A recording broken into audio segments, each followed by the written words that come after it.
PM किसान योजनेअंतर्गत देशातील सर्व खातेदार शेतकऱ्यांना दरवर्षी 6,000 रुपये दिले जातात। पीएम किसान योजनेचे 15 हप्ते आतापर्यंत वितरित करण्यात आले आहे। केंद्र सरकारकडून पीएम किसान योजनेत जास्तीत जास्त शेतकऱ्यांना सहभागी करण्यासाठी विशेष मोहीम राबवली जात आहे। ज्या शेतकऱ्यांना पीएम किसान योजनेचे पैसे मिळत नाहीत अशा सर्व शेतकऱ्यांना 1 डिसेंबर पासून 15 जानेवारी 2024 पर्यंत नवीन नोंदणी, EKYC तसेच इतर काही कारणास्तव पीएम किसान योजनेचे हप्ते बंद झाले असतील तर ते पुन्हा सुरू करण्यासाठी संपूर्ण देशात अभियान राबविण्यात आले आहे। नुकताच 2024-2025 चा अर्थसंकल्प सादर केला आहे। या अर्थसंकल्पात पीएम किसान योजनेची रक्कम वाढणार अशी चर्चा सुरू होती, परंतु प्रत्यक्षात ही योजना पूर्वीप्रमाणे सुरू आहे। पीएम किसान योजनेचा 16वा हप्ता कधी मिळणार याबाबत केंद्र सरकारकडून तारीख जाहीर केली जाईल।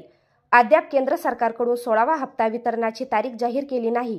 शेतकरी मित्रांनो, 2024 मध्ये लोकसभेच्या निवडणुका होणार आहेत, तरी फेब्रुवारीमध्ये आता कधीही आचारसंहिता लागू होऊ शकते। 15 फेब्रुवारीच्या आधी पीएम किसान योजनेचा 16वा हप्ता मिळणार आहे। पीएम किसान योजनेतून बोगस लाभार्थी वगळण्यासाठी EKYC तसेच आधार प्रमाणीकरण करणे बंधनकारक केले आहे। या अटीमुळे योजनेतून बोगस लाभार्थी तसेच मयत लाभार्थी वगळले आहेत।